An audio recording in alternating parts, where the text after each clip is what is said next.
Du jour, c'est la formation professionnelle et les freelances. Donc pour commencer, en attendant que tout le monde se connecte, je vais juste nous présenter très vite fait. Donc moi, je suis responsable impact et communauté chez Le Hibou. Et ensuite, on a Eric Sibé, qui est directeur général et associé et formateur de Hack Your Job. Il se présentera un peu plus tard au fur et à mesure du webinaire. Et je vais juste vous faire un petit repasse de Le Hibou pour les nouveaux qui viennent de nous rejoindre et qui ne savent pas vraiment qui on est.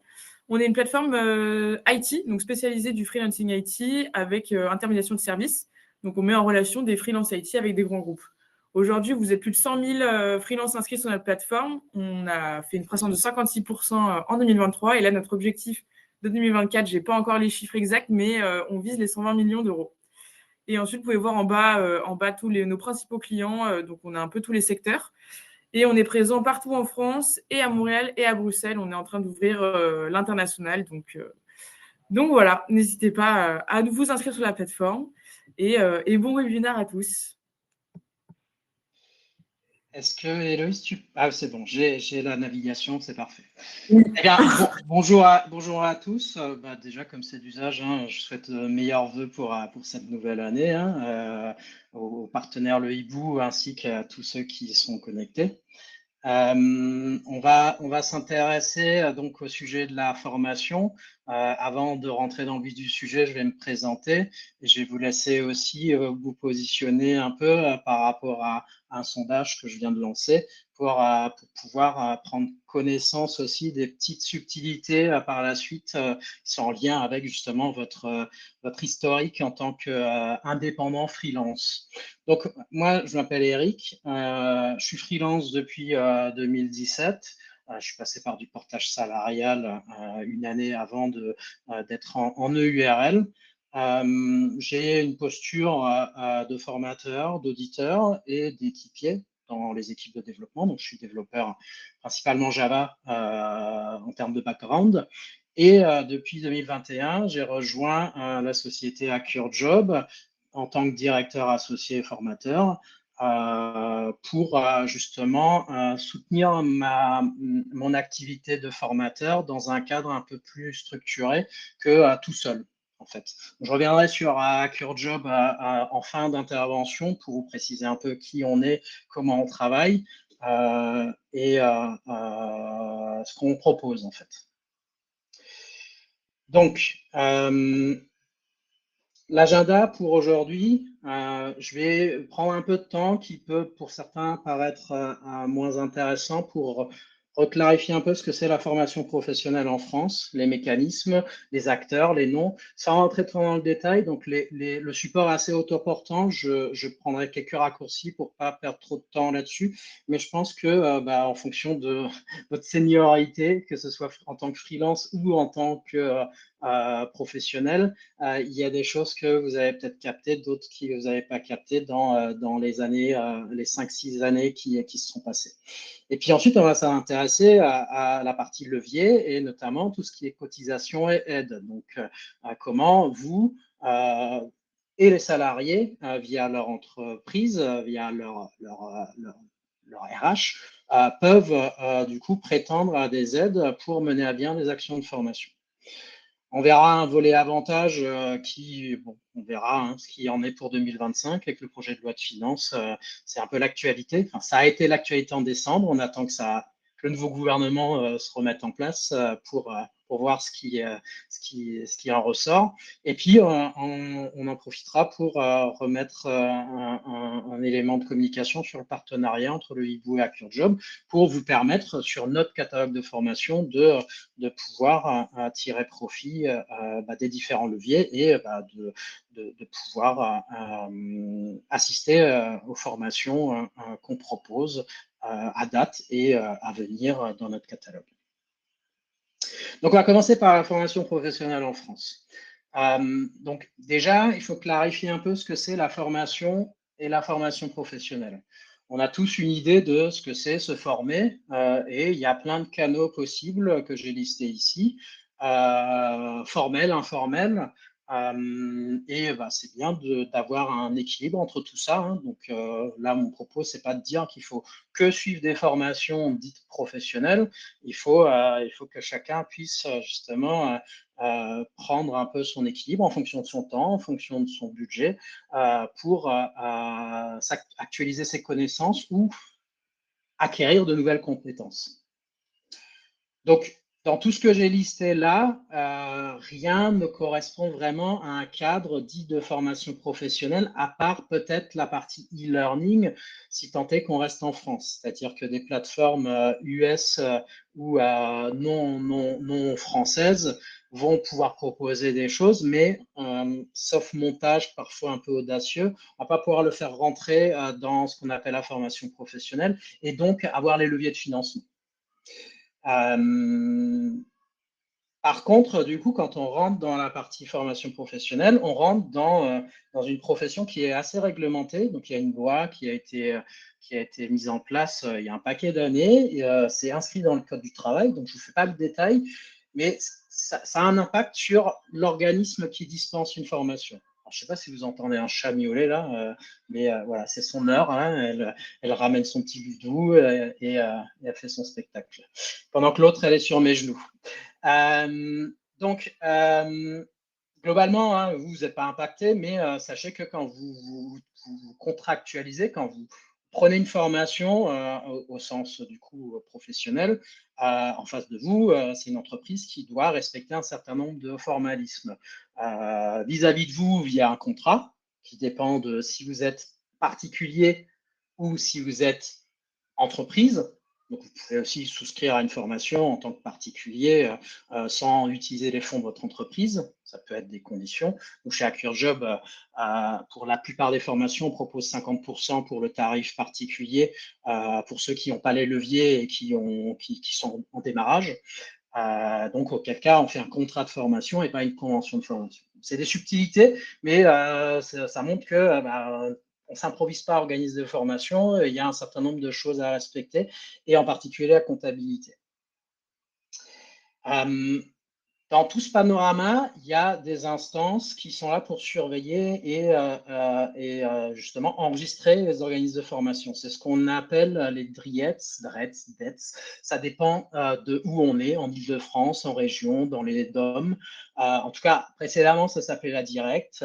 Maintenant, ça s'appelle DRETS. C'est eux qui demandent des comptes aux organismes de formation et qui peuvent contrôler. Et quand ils contrôlent et qu'on n'est pas dans les clous, ça commence tout de suite par 4 chiffres de pénalité d'amende.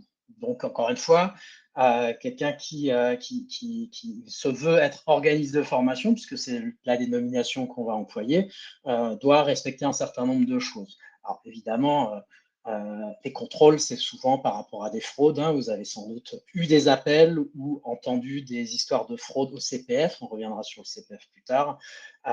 Ou des fausses entreprises ou des entreprises qui avaient racheté une entreprise, essayer de vendre des choses factices pour récupérer de l'argent sur votre dos.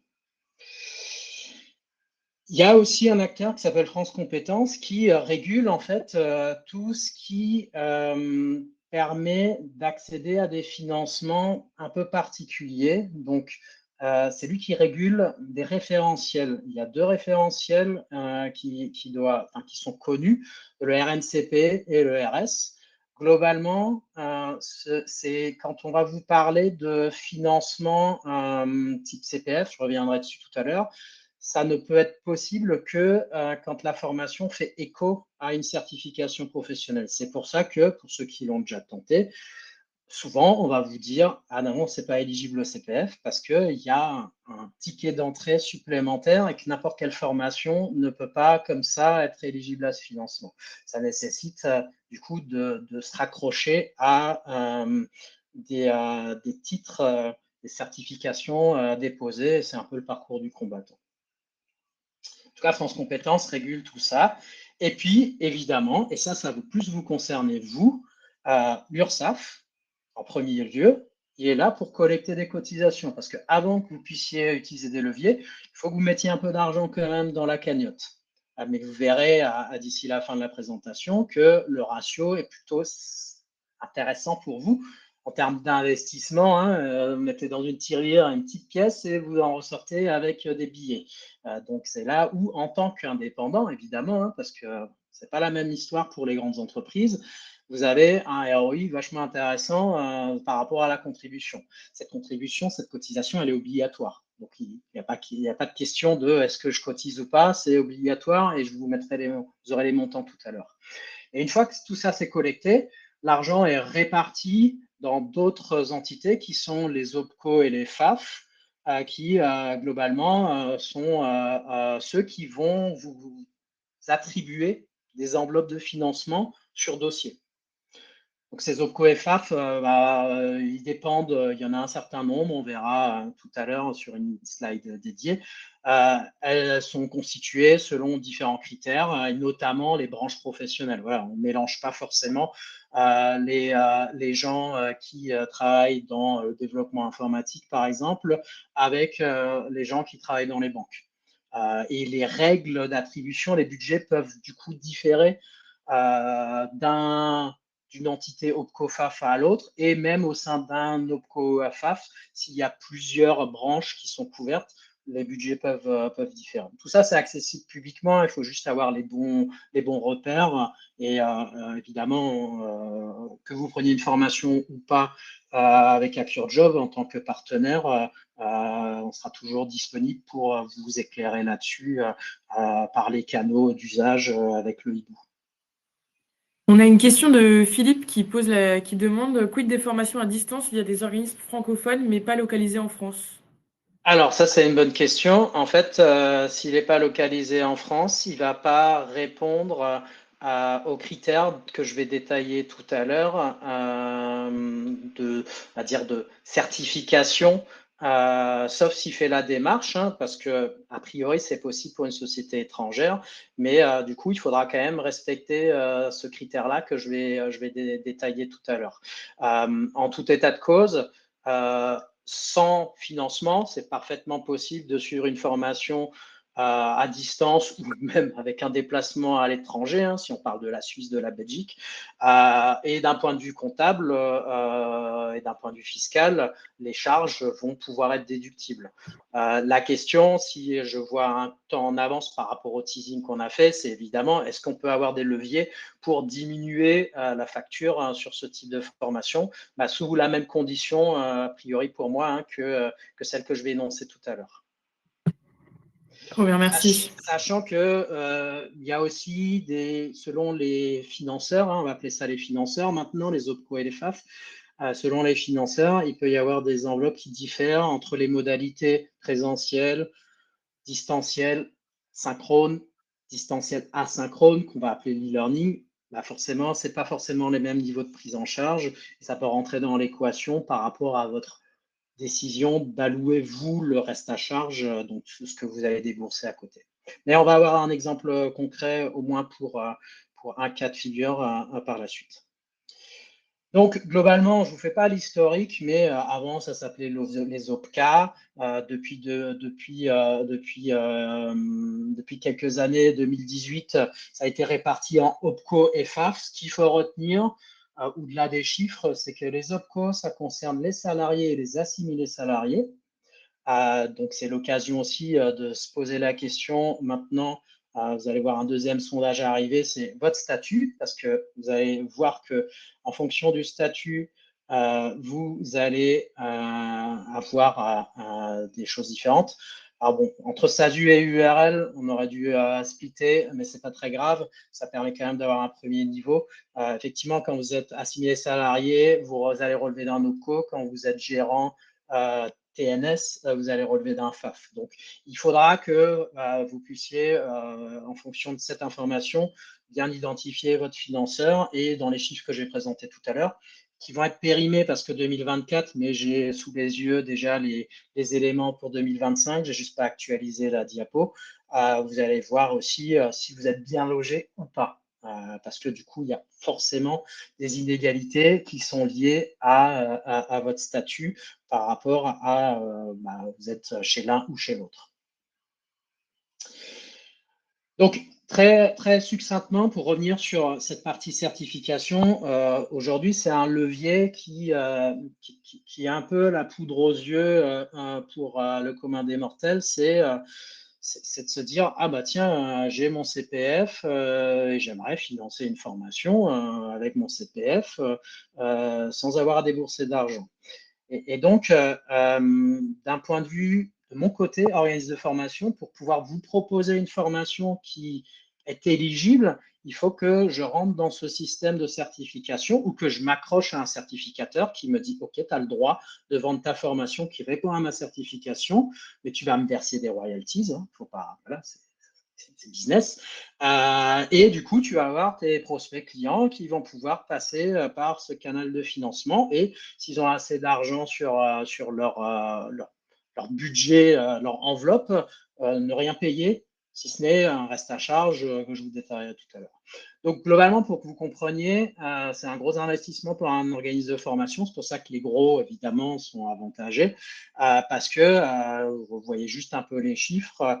C'est un dossier à étayer, à justifier que voilà, il y a un marché, ça évolue, des témoignages, tout un ensemble de choses, et il faut compter au moins 9 mois pour avoir un retour avec entre 15 et 20 de retour positif. Donc nous, chez AccureJob, on a déjà essayé il y a quelques années. On était encore un peu immature là-dessus, donc on s'est cassé les dents.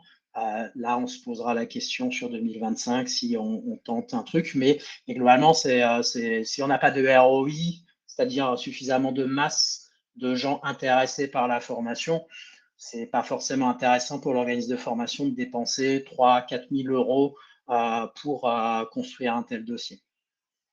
Et donc, en plus, il faut le renouveler tous les 3 ans. Donc, au bout de 2 ans, il faut tout de suite refaire un nouveau dossier. Et ce n'est pas un copier-coller. Il faut reprouver, ajuster et prouver qu'il y a toujours de l'attention, il y a toujours de la demande. Donc, ça c'est un truc en plus pour pouvoir prétendre à des financements type CPF. Et l'entité qui gère tout ça, c'est la Caisse des dépôts. Voilà, c'est juste pour vous donner la big picture. Pas très intéressant à votre niveau, mais voilà, c'est la Caisse des dépôts qui gère notamment la partie Mon compte formation, dont je vais vous parler assez rapidement, qui correspond au CPF. Si je reviens juste sur les acteurs et les organismes de formation, puisque ce sont vos interlocuteurs quand vous avez une démarche qui s'inscrit dans la formation professionnelle, il y a 4 types de formation, d'actions de formation qui vous sont proposées. La grande majorité, pour ce qui vous concerne, à quelques exceptions près, hein, c'est les actions dites de formation. Il y a des actions de bilan de compétences, hein, ça arrive parfois 1 ou 2 fois dans la vie où on veut se réorienter, on fait un bilan de compétences. C'est des organismes un peu spécialisés. Vous pouvez aussi valider les acquis de l'expérience parce que vous n'avez pas le diplôme et que vous avez envie justement de mettre en avant un diplôme, une association avec un diplôme. Et vous avez la formation par apprentissage. Certains d'entre vous sont peut-être passés par l'apprentissage dans votre cursus. Ça rentre dans cette case-là. Mais globalement, pour ceux qui sont en activité, vous allez à 95% rentrer dans les actions dites de formation. Ce qu'il faut savoir, c'est que un organisme de formation n'a pas forcément les 4 volets dans ses tiroirs, en fait. Il peut en avoir un ou plusieurs et il doit l'afficher normalement. Et puis voilà, il y a les obligations liées à la loi. Je vous ai mis un listing. Là, je ne vais pas les énumérer, mais en tout cas, c'est si vous suivez une formation, ne soyez pas étonné qu'on vous embête un peu avec de l'émargement, avec des QCM, avec tout ça.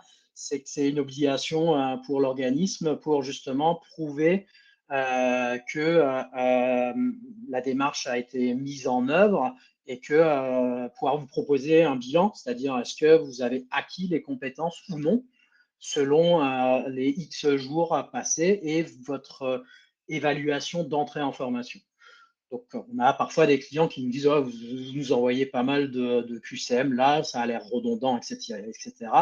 Ah oui, ça vient de la loi et ça vient aussi du processus qualité qui est demandé aussi pour justement ces organismes qui vont un cran plus loin et qui convergent vers ces leviers de financement qu'on va évoquer dans quelques minutes.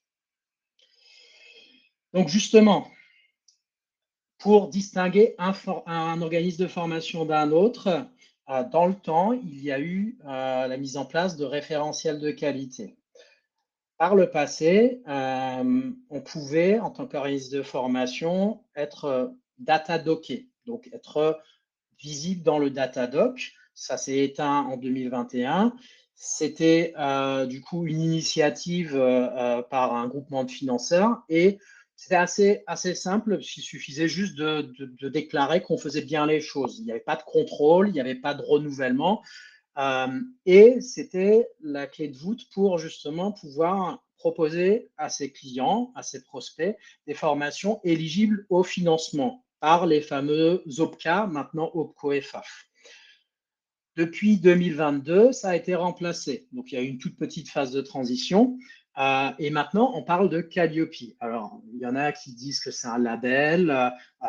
C'est pas vraiment un label. En tout cas, c'est une certification qui porte pas sur une formation. C'est une certification qui porte sur l'organisme de formation. Globalement, l'organisme de formation, c'est un peu comme une ISO 9000. Il a décliné son processus qualité, il l'a fait valider par un certificateur pour s'assurer que par rapport aux exigences de Calliope, on était dans les clous.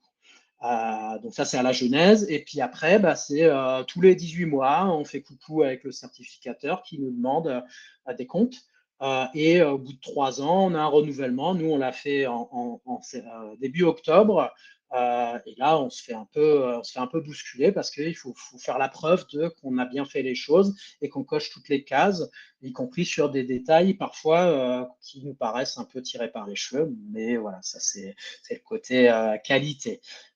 Donc, un organisme a besoin d'être certifié Calliope pour que vous puissiez, sur les formations qu'il propose, aller chercher du financement. S'il n'est pas certifié Calliope, vous ne pourrez pas aller obtenir de financement, CPF inclus. Donc ça, c'est le premier critère. C'est est-ce que l'organisme que j'ai en face de moi, il est certifié Calliope? Si oui, bon, on pourra avancer. Sinon, est-ce que sa formation, elle est unique et justifie que je la prenne quand même, malgré l'absence de prise en charge possible? Quand on a une formation singulière et qu'on est formateur indépendant et qu'on n'a que cette formation-là, on a le droit de se poser la question d'investir sur Calliope, parce que ça a des coûts, évidemment, humains et en termes de rente pour le certificateur. Et si on est leader, on peut se dire, moi j'impose, et puis tant pis, les gens viendront quand même vers moi, malgré l'absence de financement. C'est une réalité terrain. Par contre, quand on est généraliste, là, c'est indispensable. En fait. Donc, le fameux CPF qui fait rêver. Le CPF, donc historiquement, pour les plus vieux d'entre nous qui ont peut-être connu le DIF, donc le droit individuel à la formation, c'était le dispositif initial et qui n'existait pas pour les indépendants. Le DIF, c'était que pour les salariés. Moi, je l'ai connu en tant que salarié et c'était une enveloppe horaire. On avait X heures par année, 24 heures quand on travaillait en temps plein. Et après, on pouvait essayer de demander à participer à des formations. Donc, au départ, Datadocké, ou pas Datadoc, parce que ça remonte un peu avant Datadoc, justement. Puis Datadocké, au début de Datadoc. Mais c'est l'employeur qui avait le dernier mot. Donc, on pouvait se retrouver avec X heures, mais un employeur qui refuse. Et je crois que c'était au bout de la 3e fois que là, ça pouvait passer. Donc, pas trop à votre main, en fait. Et puis, indépendant exclu. Ce système a évolué vers ce qu'on connaît aujourd'hui, qui est le compte personnel de formation, qui a été introduit en 2015. Et les indépendants, et tant mieux, et sans doute par rapport à l'évolution de la masse de personnes indépendantes, sont rentrés dans le CPF en 2018. Donc, il y a eu toute une phase de transition. Je vous ai mis quelques repères, mais c'est trop tard de toute façon. Hein, si vous n'avez pas suivi cette transition à l'époque, vous avez peut-être raté un transfert de nombre d'heures vers des euros, puisque le CPF aujourd'hui, ce n'est pas des heures, c'est des euros. Et c'est beaucoup plus concret, en fait, pour prendre des décisions. Ce qu'il faut retenir, du coup, c'est le dernier item, c'est que chaque année, à supposer que vous cotisez, ça c'est le point important hein, pour ceux qui sont dans de l'optimisation avec des ARE et autres dispositifs France Travail, si vous ne cotisez pas, je ne peux pas vous garantir que votre CPF se remplit, mais sur une activité, vous cotisez à l'URSSAF, un minimum, vous allez avoir 500 € chaque année crédités sur votre CPF. Il y a un plafond à 5 000 €, ça veut dire que sur 10 années, vous pouvez cumuler 5 000 €. Et puis, si vous n'utilisez pas, bah, vous perdez les 500 € d'il y a 10 ans qui sont remplacés par les 500 € de cette année. Donc ça, c'est comment il fonctionne. Donc, que vous soyez salarié, indépendant, à partir du moment où il y a une cotisation en face d'une rémunération, vous allez récupérer 500 € chaque année sur une enveloppe qui vous est personnelle. Donc, que vous soyez salarié, vous basculiez en freelance, cette enveloppe vous suit tout au long de votre carrière. Contrairement à Oudif, où il y avait des histoires de portabilité, le nouvel employeur pouvait dire non, je ne prends pas parce que ce n'est pas chez moi que tu as fait tes gammes et que moi, je n'ai pas envie de sortir de l'argent pour te former, alors que tu viens juste d'arriver. Là, en fait, ça vous suit, peu importe à votre trajectoire. Donc ça, c'est plutôt une bonne nouvelle parce que vous reprenez la main sur les choses. Donc ça, c'est un peu tout l'historique sur les conditions. Et voilà, depuis 2022, il faut que les formations soient organisées. La formation à laquelle vous prétendez doit être organisée par un organisme certifié Calliope. Mais en plus, il faut que ça réponde à ces fameuses certifications déposées chez France Compétences. Donc, c'est là où, globalement, on va dire que CPF, c'est marginal, c'est 5% des formations. Je vous donne quelques exemples. Hein. Tout ce qui est formation un peu hype, sur des sujets très tendance, je vais en prendre un, c'est l'intelligence artificielle. C'est des choses où il va y avoir des entreprises qui vont déposer une certification et qui vont assez facilement pouvoir faire la preuve et ça va être accepté. On a eu le permis de conduire, il y a eu le permis moto, mais ça a été abrogé parce qu'il y a eu aussi des abus. Il y a les formations de langue. Et puis, pour ceux qui sont dans le domaine de la tech, il y a des choses pour tout ce qui est cloud. Il commence à y avoir des choses pour la partie dite DevOps. Et il y a tout ce qui n'est pas technique, qui peut être sur des soft skills où on peut trouver des choses. Donc, globalement, pour exploiter votre CPF, il va falloir vous diriger sur des choses qui sont pas spécialisées, qui sont un peu généralistes, en fait. Mais il y a de quoi faire. Il y a de quoi faire hein, sur les soft skills. C'est toujours intéressant de suivre des choses. Hein. Moi, en espace d'un an, j'ai fait du soft skills et du AWS et j'ai vidé mon CPF là-dessus. Donc là, moi, j'ai rien à vous vendre par rapport au CPF. Hein. De toute façon, je ne suis pas là pour vous vendre spécialement quelque chose, plus vous conseiller et vous éclairer. Mais effectivement, vous allez avoir ces deux tiroirs, le tiroir CPF et le tiroir dont on a parlé par la suite. La mauvaise nouvelle, hein, puisque l'État a besoin de sous, c'est que avant, jusqu'à mai 2024, vous pouviez utiliser votre CPF et payer 0. Vous ne sortez rien du tout pour payer votre formation tant que vous avez le montant sur votre compte. Depuis, ils ont rajouté un reste à charge de 100 €. C'est-à-dire que si vous suivez une formation d'1 heure ou une formation de 5 jours, ce sera toujours 100 € qu'il faudra payer de votre poche. Et ça, bon, il justifie la mise en place de cet élément-là par rapport aux fraudes. Mais il y a aussi le fait que du coup, ça leur permet de récolter de l'argent aussi pour financer un peu toute la partie formation professionnelle et puis toute la dette qui peut y avoir au niveau de l'État. Et donc, je vous parlais des exceptions tout à l'heure, hein, mais voilà, 2025, inflation, tout ça, maintenant on est sur 102,23 €. pour toute action financée par le CPF. Donc, il y a des exceptions dont on va parler, mais en règle générale, il faut compter sur un reste à charge de 102,23 € si vous passez par le CPF pour financer une formation qui serait éligible.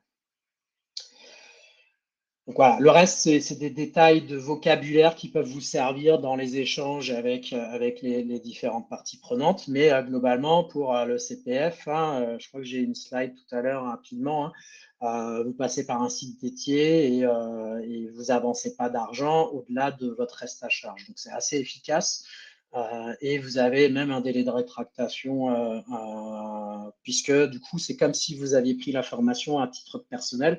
Donc, on rentre dans le code du commerce avec les délais de rétractation d'usage, en fait, quand on vous vend un produit, un service. Donc, maintenant, la partie intéressante, c'est cotisation ESN. Donc, on est dans le timing par rapport au temps qu'on se laisse pour échanger. Donc, je vous ai déjà parlé des cotisations. Donc, vous payez rien de particulier pour alimenter votre CPF, à condition que vous versiez ou on vous verse une rémunération, si vous êtes un portage salarial par exemple. Et du coup, ça vous alimente votre CPF. Et comme je vous l'ai déjà dit, il est portable. Et donc, peu importe ce qui vous arrive, vous faites des chassés croisés entre le salariat et le freelancing, ce sera toujours sur votre tête, sur votre personne physique.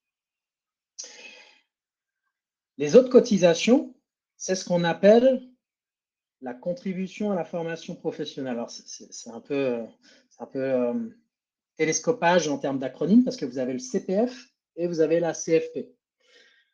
Donc, faut pas se tromper. Donc, la CFP, c'est une contribution qui est appelée par l'URSSAF, qui est demandée aux entreprises. Donc, si vous êtes en entreprise, SASU, URL, vous la payez via vos cotisations. Si vous êtes en micro-entreprise, vous n'y échappez pas non plus. Pareil, via les cotisations. Et puis, si vous êtes en portage salarial, l'entreprise verse les cotisations en lien avec sa masse salariale, en fait. Comme si vous étiez salarié, puisque le système s'applique aussi pour les entreprises dites classiques.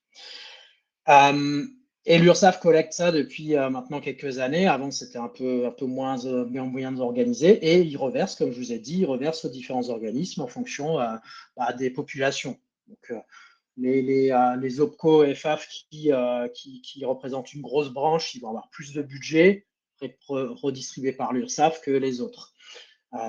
Et ensuite, vous dealez avec l'OPCO et le FAF par rapport à vos demandes de financement. Donc, je vous ai mis en 2024 ce qui faisait la règle pour les cotisations. On peut avoir des exemples concrets, vous pouvez vous faire votre projection. Ce qu'il faut retenir, c'est que quand vous êtes dans une société classique, c'est un pourcentage de la masse salariale qui diffère autour de 11 salariés, on a quand même un doublement quasiment. Si vous êtes indépendant en société, donc EURL, SASU, c'est un tarif fixe, peu importe votre chiffre d'affaires. Ça dépend à quoi vous êtes rattaché, commerçant, artisan. Par contre, si vous êtes en SASU, assimilé salarié, vous allez payer un petit supplément qui va être appelé par votre OPCO. Alors, c'est un petit supplément, ça ne vous ferait pas forcément passer. Ça va être peut-être du simple au double si vous faites un excellent chiffre d'affaires. Si vous êtes en micro-entrepreneur, on revient sur un pourcentage du chiffre d'affaires. Chiffre d'affaires, pas masse salariale, même si, finalement, on pourrait faire l'amalgame pour les micro-entrepreneurs. Et ça dépend aussi de quel régime vous relevez. C'est entre 0,1 et 0,3%. Maintenant, si on prend les seuils, on va dire qu'il ne faut pas dépasser pendant 2 ans, enfin 2 ans successivement, vous verrez que ça ne dépasse pas les 200 € de cotisation sur une année. Donc ça, c'est ces éléments-là. Alors, je vous rassure, vous allez trouver votre montant cotisé assez facilement. Je l'ai fait tout à l'heure pour moi. J'ai déjà ma cotisation 2024 J'ai déjà mon attestation et c'est cette attestation-là qui vous aidera pour la suite des démarches si vous voulez suivre une formation avec un financement. Donc là, je vous ai fait un focus pour les micro-entrepreneurs, hein, il y en a une quinzaine parmi nous. Donc, vous voyez que le pourcentage du chiffre d'affaires, il diffère selon que vous êtes en activité commerciale ou libérale non réglementée, en libéral réglementé ou en artisanal. Mais encore une fois, je vous ai mis des exemples et vous voyez que pour l'instant, en termes de cotisation, c'est pas non plus, c'est pas ça qui va vous faire du mal par rapport au gain qui peut s'esquisser derrière. Est-ce qu'on a des remarques, des questions? Je fais une petite pause. Ah oui, Philippe, il vient de poser une question. Il demande s'il existe un catalogue officiel de formation. En fait, chaque organisme, déjà, je vais faire un peu en entonnoir, hein, chaque organisme publie, on va dire, son offre de formation hein, sur des catalogues en ligne, des PDF exportés, transmis en début d'année aux clients pour leur rafraîchir un peu la mémoire.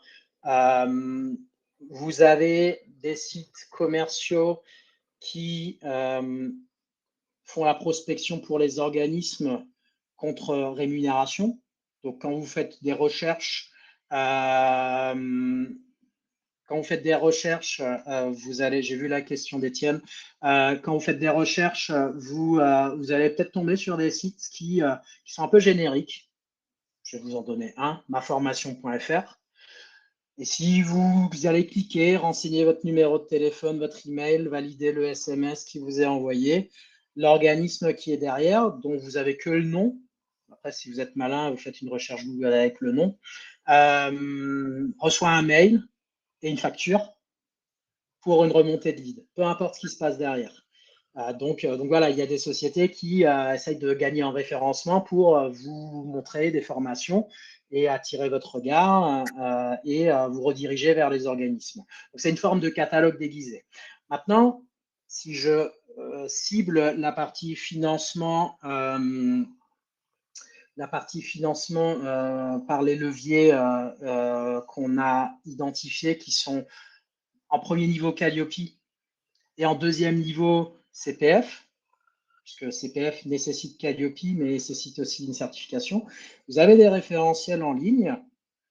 Donc, vous pouvez trouver en ligne la liste des organismes de formation déclarés en France, avec un export Open Data qui vous permet de voir ceux qui sont certifiés Calliope, sachant que chaque organisme a obligation d'afficher son petit logo sur son site web et dans ses locaux.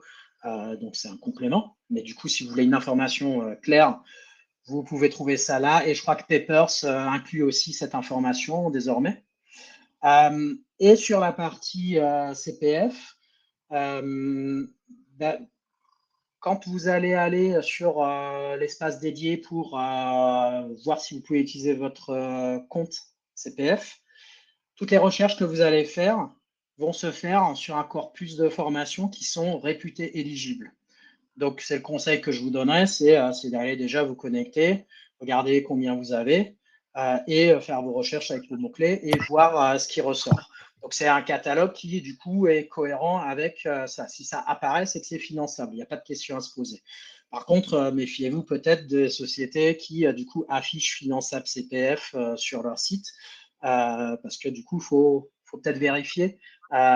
Si vous ne les trouvez pas, c'est qu'il y a anguille sous roche, en fait, ou qu'il y a un montage avec une société intermédiaire éventuellement.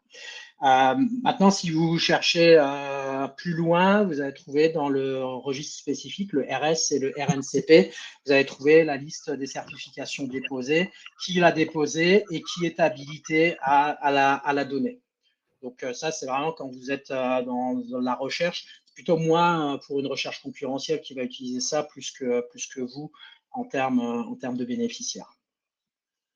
Donc, sur la question d'Étienne, pour les aides possibles pour un bilan de compétences, je vais botter en touche.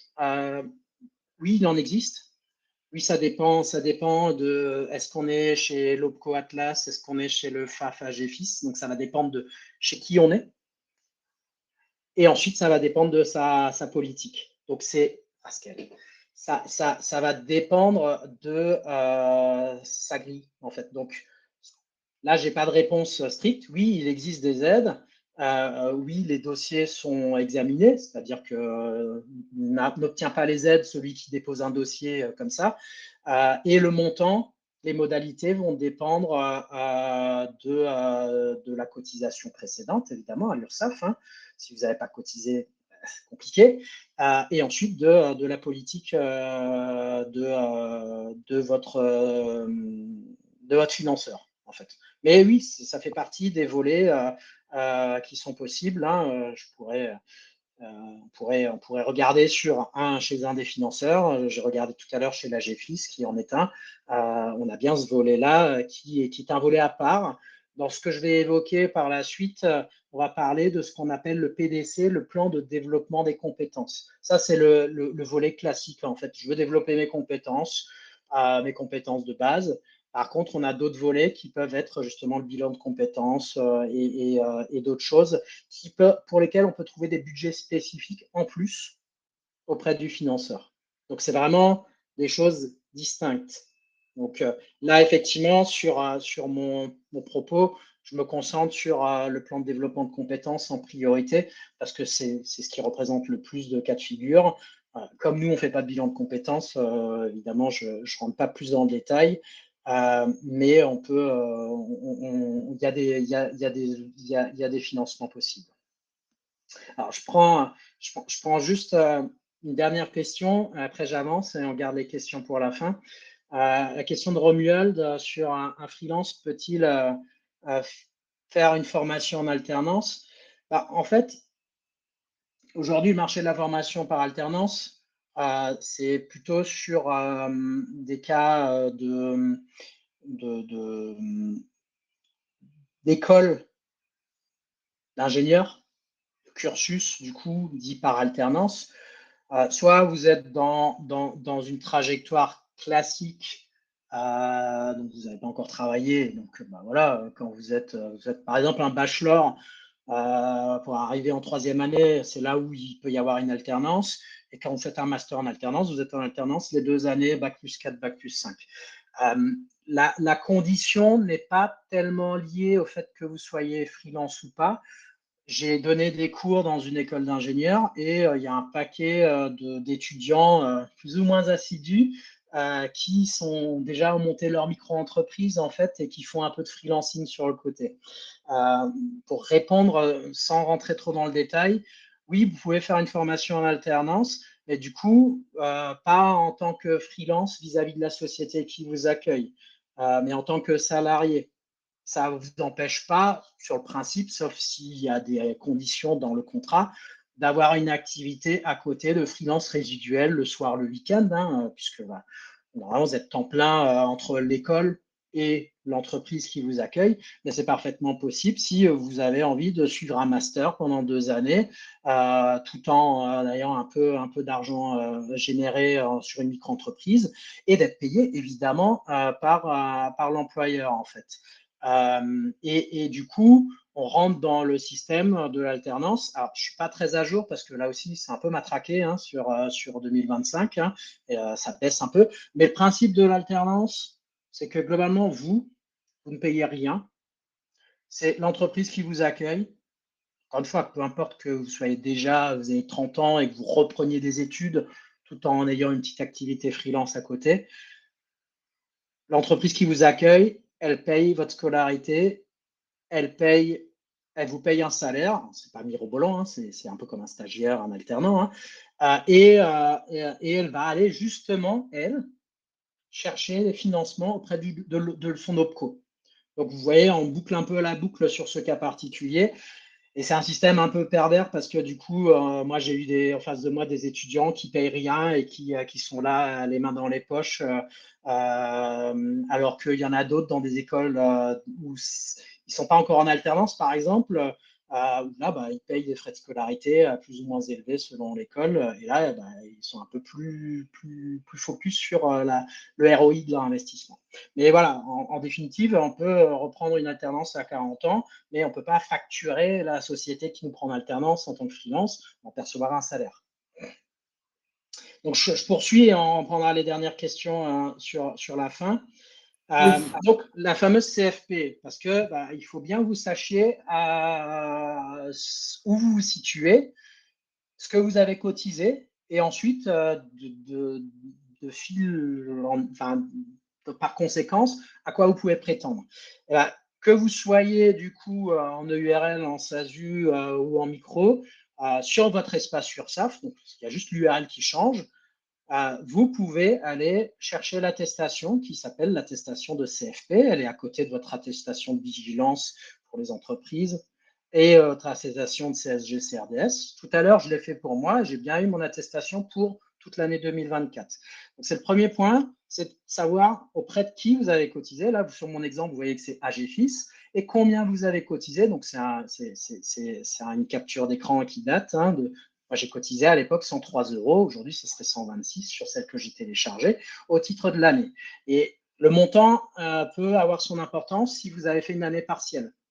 Globalement, en dessous de 15 euros, par exemple, votre financeur il va dire ah, maintenant, tu n'as pas assez cotisé, donc je te donne rien ou je te donne un petit pourcentage par rapport à l'enveloppe globale. Donc ça, c'est le premier point, c'est récupérer votre attestation, ça vous ouvrira déjà les repères sur avec qui vous devez interagir et à quoi vous pouvez prétendre par rapport à son barème, et chacun a son barème différent en fait.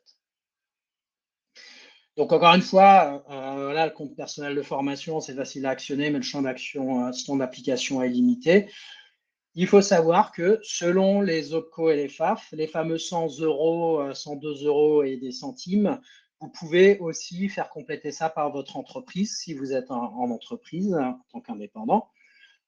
C'est des charges sur votre entreprise. Et vous pouvez essayer d'aller demander à votre COFAF de le faire plutôt que votre entreprise. Ça sera pris sur votre enveloppe. Certains l'acceptent, d'autres non, d'après ce que j'ai pu voir sur les communications 2025. Maintenant, voilà, je vous ai mis sur le rappel du reste à charge les cas d'exception. Si vous êtes demandeur d'emploi en cours, tout en ayant monté une activité, vous pouvez échapper à ce reste à charge.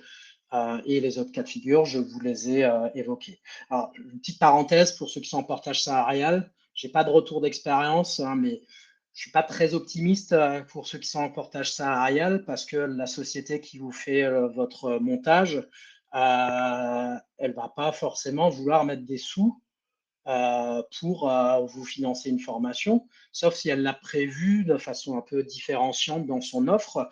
Donc, vous n'allez pas vous retrouver dans une situation de prise de décision, d'autonomie. Il ne vous restera que votre CPF classique. Et pour tout ce qui va suivre, je ne suis pas très optimiste sur ça, sauf si vous avez de bonnes relations avec la société et que vous êtes tactique, c'est qu'elle n'a pas utilisé ses droits et que vous lui demandez et qu'elle se dit ah effectivement plutôt que de les perdre je vais te les donner à toi, mais sur une masse de je sais pas 500 portées, il n'y en a pas 500 qui vont en profiter, hein. Il y en a peut-être un ou deux qui vont en profiter si c'est pas la boîte de portage qui l'utilise pour elle-même en fait. Mais voilà, ça c'est la parenthèse, le portage salarial c'est pas forcément avantageux là-dessus. Donc quelques repères sans rentrer dans le détail.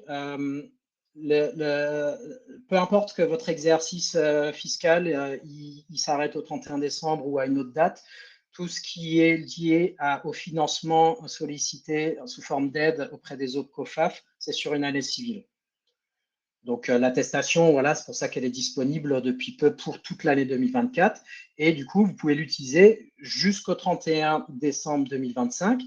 Et ensuite, elle s'éteint. Ce n'est pas comme le CPF où vous cumulez.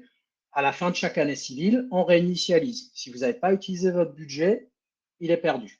Ça, c'est la grande différence. Après, bon, est-ce que c'est une incitation à le consommer ou pas? Ça, c'est à vous de voir, en fait, hein, si vous êtes en intercontrat, si vous avez du temps et que vous dites, ça reste intéressant, vous l'utilisez. Si vous êtes staffé à ne plus finir et que vous n'avez pas de besoin en formation, vous n'allez pas l'utiliser parce que c'est pas intéressant d'un point de vue purement financier. Donc, ça se base selon les organismes sur des taux horaires, des quotas, des enveloppes annuelles. Après, chacun fait un peu à sa sauce.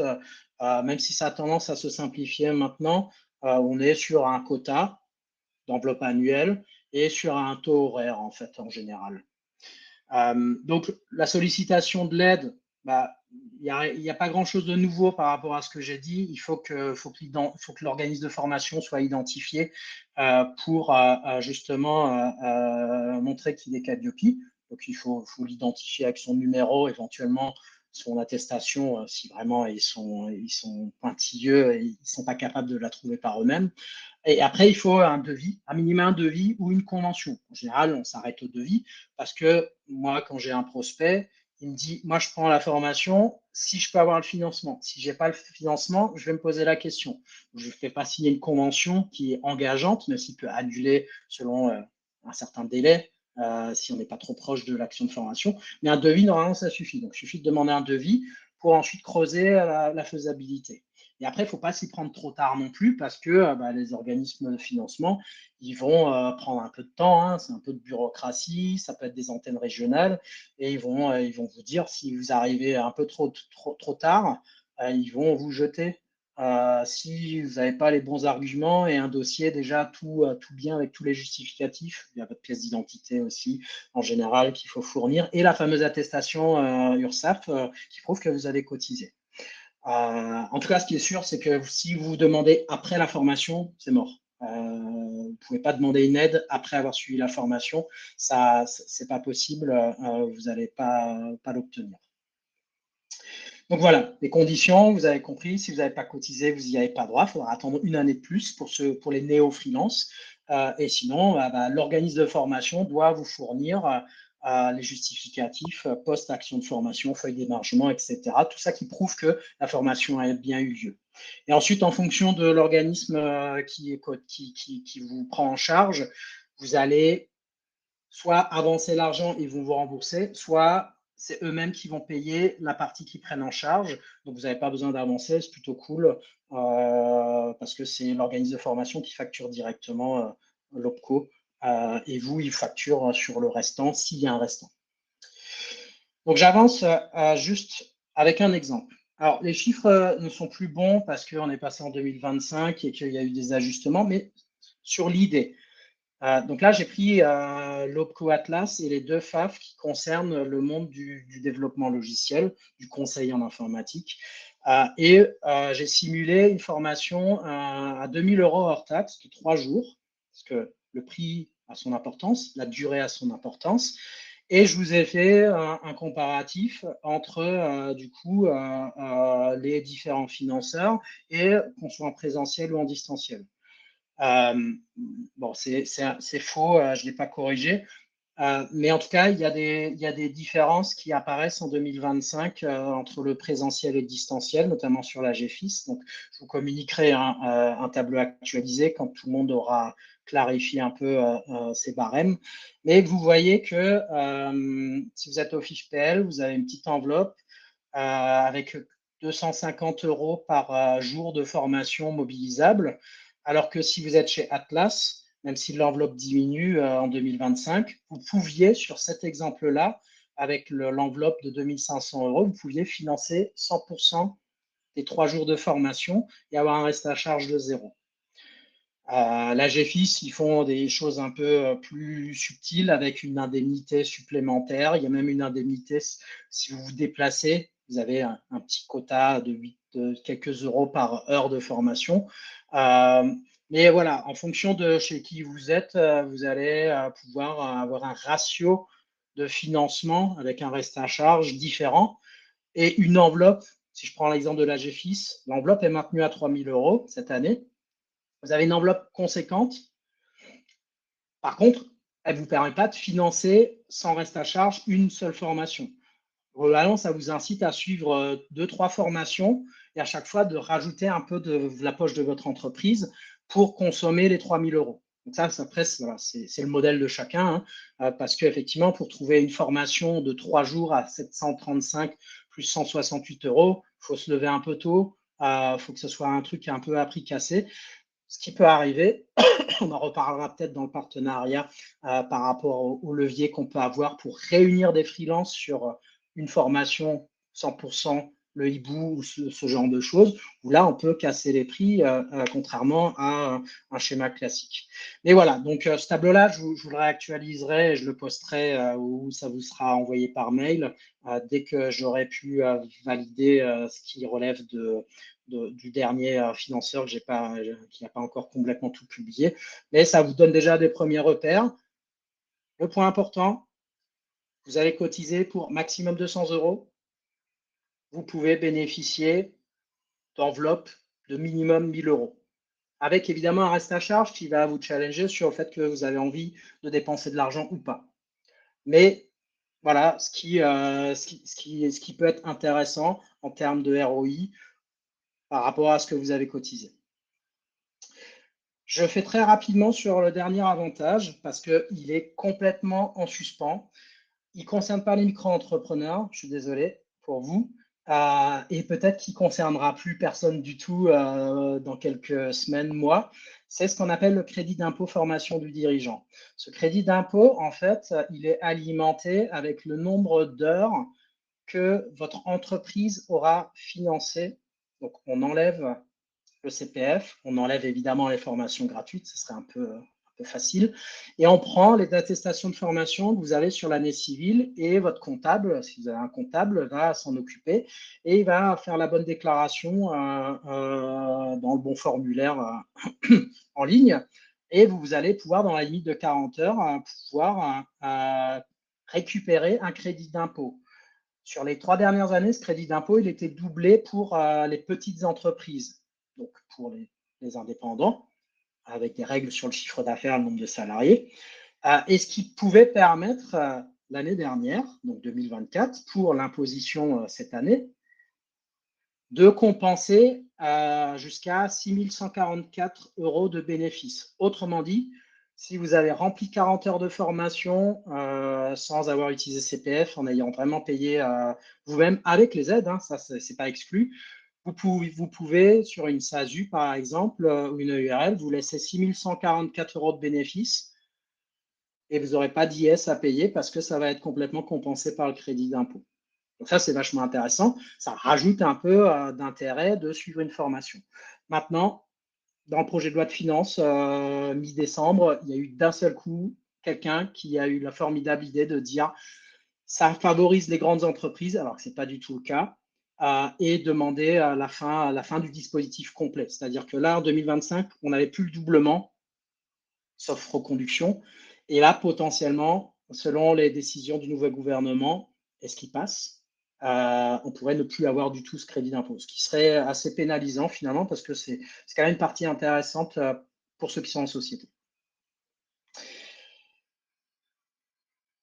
Le partenariat Hibou, et je fais vraiment très concis, et vous aurez le support et vous pourrez voir s'il y a des choses qui vous intéressent. Hein. Comme on le lance, on l'a déjà un peu, il est déjà visible, hein, mais globalement, avec AccureJob, les membres Hibou, vous pouvez disposer d'une remise permanente sur notre catalogue et de promotions de remises ponctuelles qu'on vous relaiera par différents canaux en fonction de la fréquence et autres. Moi, je suis disponible sur le Slack, donc c'est aussi par là que vous pourrez me recontacter pour tout et n'importe quoi. Et, soyez pas timide.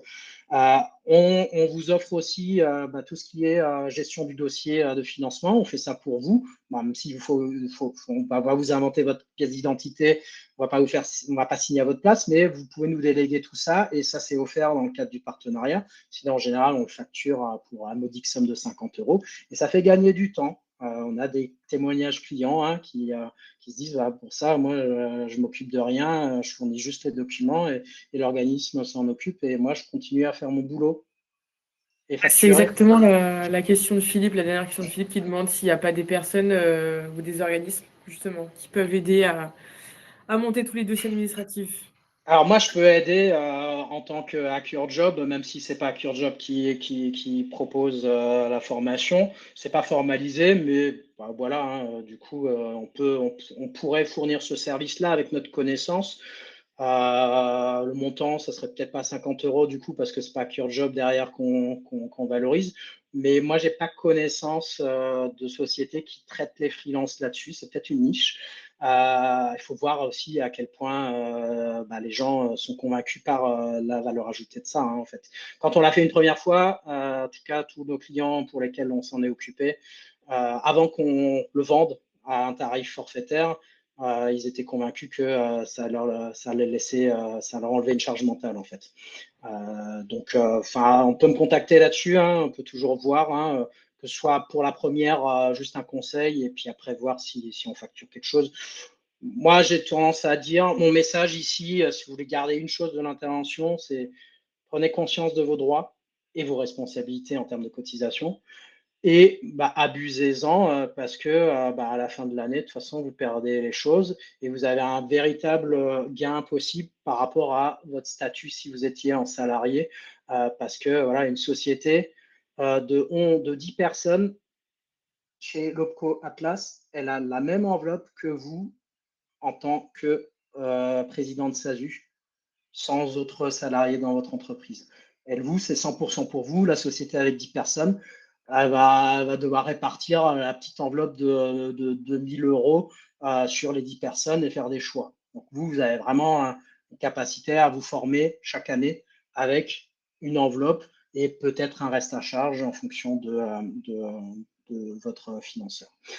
Donc, pour le lancement de ce partenariat, et comme on a augmenté nos tarifs pour 2025, inflation oblige, s'il y a des formations qu'on propose qui peuvent vous interpeller, vous avez jusqu'à la fin de la semaine, la deuxième promo aussi, hein, c'est jusqu'à la fin de la semaine où je l'ai écrit, pour revenir au tarif 2024 ou pour trois formations un peu spécifiques, à bénéficier d'une remise, non pas de 5%, mais de 200 euros sur une session qui est programmée. Voilà, ça c'est pour embellir un peu le partenariat. Et puis voilà, après, vous verrez dans le support qui vous sera fourni une petite présentation d'AccurJob. Moi, je vais juste faire un dernier focus là-dessus, au-delà de l'historique. Pourquoi on existe et qu'est-ce qu'on a envie de faire par rapport au marché de la formation, même si on est tout petit, on n'a pas vocation à avoir un catalogue extensible et concurrent de gros organismes généralistes dont je tairai le nom. Nous, on travaille évidemment nous-mêmes associés, on donne des formations, mais on travaille avec d'autres freelances qui nous ressemblent, donc qui sont experts de leur domaine et qui ont des qualités pédagogiques pour dispenser des formations. Nous, c'est le formateur qui est maître de sa formation, là où les gros organismes, si vous avez déjà expérimenté en tant que freelance, l'animation de formation, ils vous sous-traitent un programme de formation qu'il a écrit lui-même, qui vaut ce qu'il vaut, et il vous demande de construire votre support et il vous demande un TJM, souvent ridicule. Nous, on ne fonctionne pas du tout comme ça. Par contre, on met un peu la barre élevée sur qui peut travailler avec nous, c'est normal. Et du coup, le formateur qui est dans notre catalogue, il reste propriétaire de sa formation et nous, on commercialise pour lui, on accompagne sur le processus qualité et on fait tout le travail pour avoir un cadre intéressant. Et lui, il touche un pourcentage des ventes plutôt qu'un TJM. Ça nous paraît beaucoup plus pertinent. Donc voilà, le comparatif, vous l'avez sur la diapo 34, en résumé. Comment nous, on fonctionne en contre-pied par rapport aux gros organismes. Et le message, il n'est pas pour dire, tiens, si vous voulez donner de l'information, parce que ce n'est pas le propos du jour, mais si vous voulez suivre une formation, posez-vous quand même la question chez quel organisme vous voulez la suivre et est-ce que l'organisme il affiche le nombre de formateurs ou de la formatrice sur le parcours pédagogique parce que c'est pas commun et ça veut dire que ça sera sous-traité au moins 10 ans. Donc pas forcément quelqu'un qui a la capacité et l'habitude d'animer une formation et qui va construire un support à l'arrache potentiellement. Donc, AccurJob, on n'est pas seul à essayer de se positionner différemment. On a des concurrents sur notre segment, mais je préfère largement que les clients prospects se posent la question et aillent vers nos concurrents par rapport à notre positionnement que vers des gros organismes qui cassent un peu le marché et qui vont sous-traiter probablement à un freelance pour vraiment pas cher, avec un risque aussi d'impact sur la qualité, voilà, selon la personne en bout de chaîne. Donc ça c'est un peu le warning aussi. prenez le temps aussi de regarder à qui vous avez affaire, tant l'organisme que le formateur. Vous aurez aussi des liens un peu sur des éléments en lien avec ce que je vous ai dit.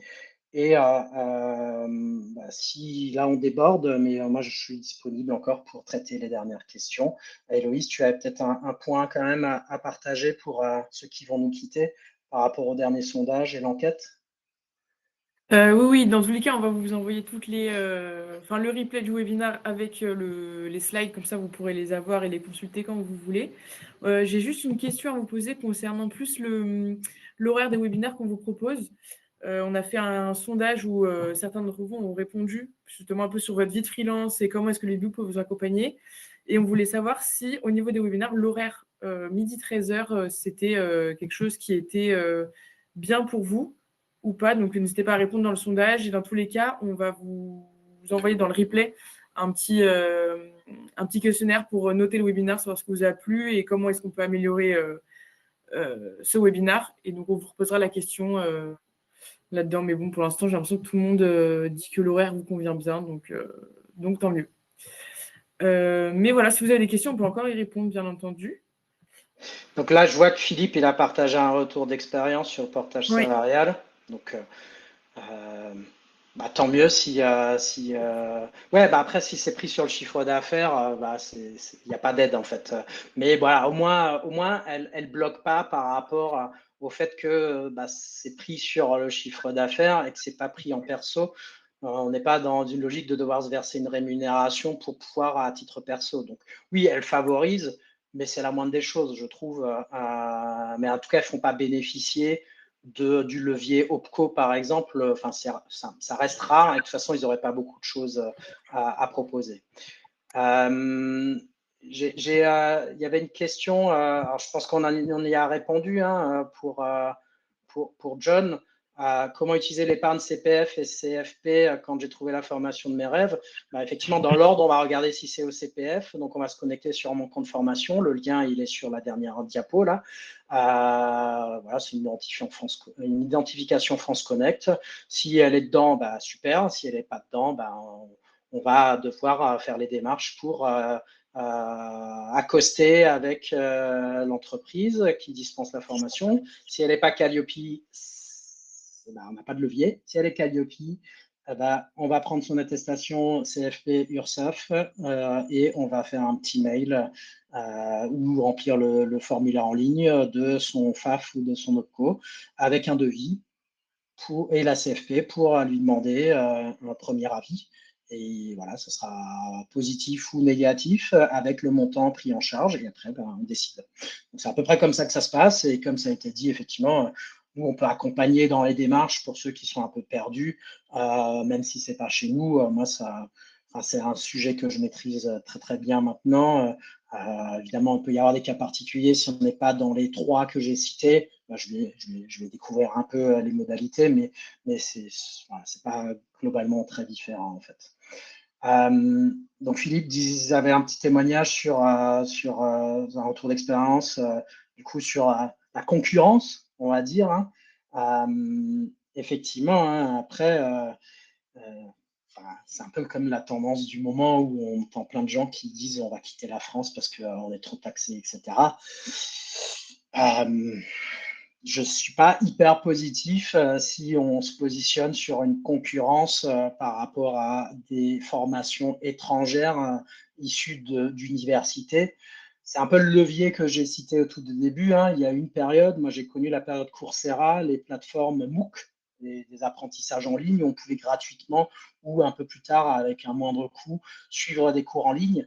Après, pour moi, il faut bien faire une distinction entre les cours en ligne et les formations avec un formateur. C'est pas du tout la même expérience. Je suis pas en train de les opposer. Il faut voir une complémentarité. En termes d'assiduité, on ne peut pas comparer, parce que si vous êtes sur un truc en e-learning, ça va être vous et vous seul qui allez faire votre ROI en termes d'assiduité. Si vous le suivez juste comme ça, vous n'allez pas forcément acquérir les compétences.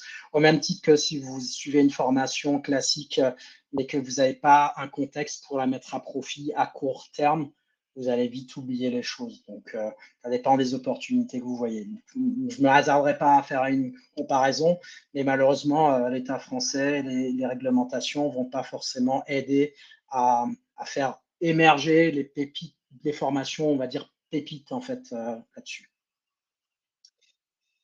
Donc là, il y a effectivement un témoignage encore sur un portage salarial. Il y a la question de Philippe. Pour nous, indépendants qui disposent, donc ceux qui sont en société. Donc ça, c'est la question effectivement que tu m'as relayée, Héloïse. Bah, moi, j'en connais pas. Je suis preneur s'il en existe pour voir un peu leur modèle, parce que je pense que 50 euros, c'est pas cher. Mais en tout cas, s'il faut aider, moyennant finance, faites-moi coucou et on peut en discuter à la marge. Je peux le faire si ça peut vous aider à avancer là-dessus. Ça fera toujours un petit peu de chiffre d'affaires pour AccureJob, hein, qui reste tout petit dans tout cet écosystème et qui essaye aussi de vivre et de faire vivre ses associés. Hein. Globalement, on n'est pas que formateur, hein, je le répète. Un formateur à 100%, c'est certainement pas un bon formateur dans 2 ans parce qu'il n'aura pas le retour d'expérience terrain, il ne connaîtra pas la réalité, il ne se confrontera pas. Donc nous, on travaille qu'avec des formateurs et formatrices qui vivent aussi une partie de leur temps sur le terrain ou qui ont suffisamment de background d'année en année pour pouvoir capitaliser là-dessus. Hop. On a une dernière question, il me semble, de KST, qui demande si les formations dispensées par AccureJob, elles sont en présentiel, en ligne, sous quelle forme? Alors, sur notre catalogue, si vous allez voir, on programme des sessions qui peuvent être sur Lyon, c'est Canal Historique. Sur Paris, ça c'est ma petite contribution depuis que j'ai rejoint AccureJob. Sur Nantes pour quelques formations. Et pour la grande majorité des formations, à quelques exceptions près, on est aussi sur des sessions en distanciel. Dans tous les cas, ça reste du synchrone, c'est-à-dire du face à face, par caméra interposée s'il faut, mais en live et pas sur une plateforme d'e-learning. Aujourd'hui, pour l'instant, on ne s'est pas positionné sur de l'e-learning. On peut éventuellement, à terme, sur certaines formations, proposer un hybride. C'est-à-dire que c'est un parcours de formation où vous avez une session avec du distanciel ou du présentiel et vous avez quelques vidéos en plus que vous faites à votre rythme entre 2 sessions, par exemple, et éventuellement 1 heure de coaching aussi. C'est des choses qui se font. Mais voilà, c'est au cas par cas selon les formations. Et donc, dans les formations que j'ai mis en avant, pour lesquelles deux des personnes concernées, formateurs, formatrices, devaient être présents aujourd'hui pour se rafraîchir un peu la mémoire. Adopter la posture d'expert, hein, qui n'est pas spécifique IT et qui est plus transverse. Oui, Valérie ne l'a fait qu'en présentiel parce qu'il y a énormément d'interactions et qu'en distanciel, ce n'est pas profitable en fait. Et à l'inverse, Arnaud qui propose l'information architecture hexagonale et des DD tactiques, donc très, très technique dans la programmation. Étant donné sa localisation, il la propose en distanciel, sauf format intra où on ciblerait une ville, un client donné. Là, ça vous concerne moins en tant que freelance, sauf regroupement, où là, évidemment, on pourra le faire se déplacer. Mais pour l'instant, il se concentre sur le format distanciel. Et vous voyez, la troisième, c'est les deux, les villes et le distanciel. Donc, ça dépend. Et après, si ça ne matche pas, vous pouvez quand même demander des informations, hein, parce que s'il y a personne qui challenge sur la ville ou la modalité, c'est sûr que nous, on ne se remet pas en question et on n'essaye pas de se dire, ah bah tiens, j'ai 2 demandes pour la formation là qui sont à Bordeaux.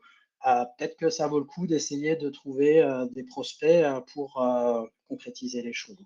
Ça, c'est notre problématique de petit organisme. Mais même, je crois que les gros organismes, ils mettent des sessions un peu partout en France et puis ils finissent par les annuler ou les passer en distanciel s'ils n'ont pas assez de monde, en fait. Parce que ça, c'est le nerf de la guerre de l'organisme. Hein, Voilà, merci Arnaud. Donc après, chaque formateur utilise aussi ses outils préférentiels pour combler éventuellement sur la partie distancielle un peu la froideur de l'outil, hein, entre du Google Meet, entre du Gather qui reproduit un peu des locaux ou du Discord ou autres solutions qui permettent de splitter un groupe dans différentes salles. Voilà, on accompagne nos formateurs avec ce qu'on peut leur proposer et on prend évidemment les bonnes idées comme ce qu'Arnaud propose pour ça.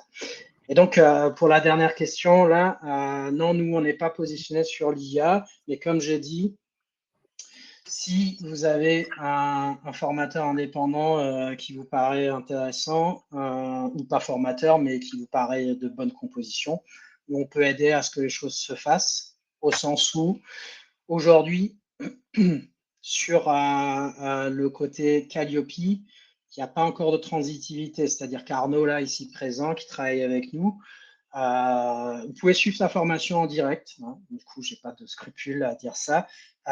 Payer peut-être un peu moins cher, mais vous n'aurez pas Calliope parce que Arnaud n'est pas certifié Calliope et je ne pense pas que ce soit son objectif par rapport à son volume d'activité en formation. Nous, on lui apporte Calliope, on lui sous-traite la formation, on fait tout le cadre, mais du coup, vous bénéficiez du levier de financement grâce à nous. C'est comme ça qu'on travaille avec nos partenaires pour justement trouver un équilibre dans la complémentarité, en fait. Donc aujourd'hui, j'ai pas de partenaire sur la partie IA.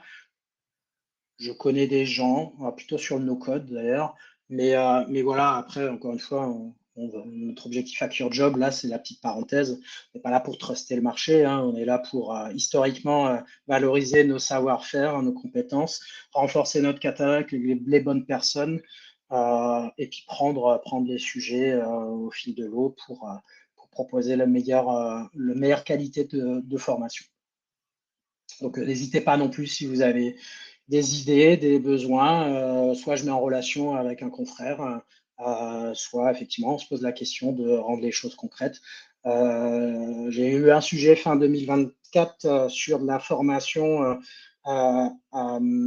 UX pour développeurs back-end. Donc, vous voyez, c'est pas forcément instinctif, mais avoir un vernis là-dessus.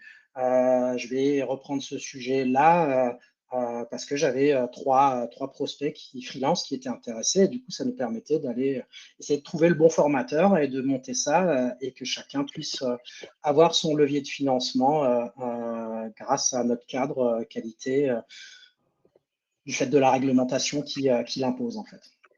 Donc voilà, parfois ça peut partir d'une idée et puis un peu du réseau, que ce soit sur le hibou ou que ce soit sur un réseau tiers lié à CureJob Canal historique.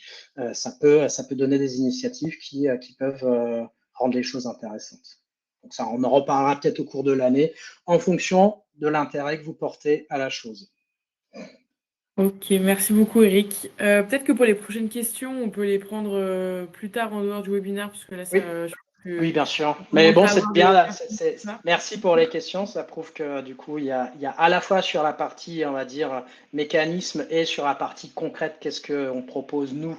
Ça montre qu'il y a de l'intérêt. Donc, Il y a l'intérêt. c'est valorisant. Mon temps passé sur cette grandeur avec vous est valorisé. Totalement. Mais en tous les cas, on vous enverra toutes les informations, comme ça, vous pourrez regarder et encore regarder le webinaire. Ok, merci beaucoup Eric, et puis à bientôt.